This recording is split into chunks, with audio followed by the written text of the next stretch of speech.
මිත්‍රවරුනි, බොහෝ පෘථග්ජන මිනිසුන් සරාගී කාන්තාවක් හෝ සරාගී පුරුෂයෙක් දුටු විට ඇල්මක් ඇති කරගනී.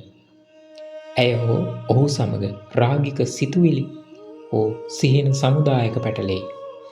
නමුත් ඔවුන් සිහි කරන්නේ නෑ ඔවුන් එවන් කාන්තාවන් හෝ එවන් පුරුෂයන් සමග අනන්ත සසරේ මුහුදේ වැලි කැට ගන්නටත් වැඩිය ඇසුරු කර ඇති වග, පහස විඳ ඇති වග, යහන් ගත වී ඇති වග.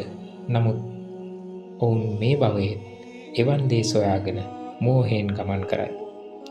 මිත්‍රවරුනි, කවදානම් මේ සසර නිම කරන්නට, එහෙම නැත්නම් රහත් වෙන්නට හැකි වේවිද?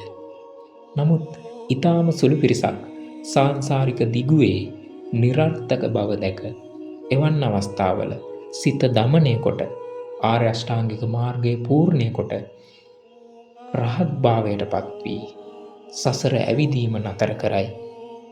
ඔබත් එවන් කෙනෙක්ද? මොහොතක් සිතන්න. අපි මේ සසර ගිනි නිවා දමමු. ඒ සුළු පිරිසට ඔබත් එකතු වෙන්න. ඔබට සම්මා සම්බුදු සරණයි.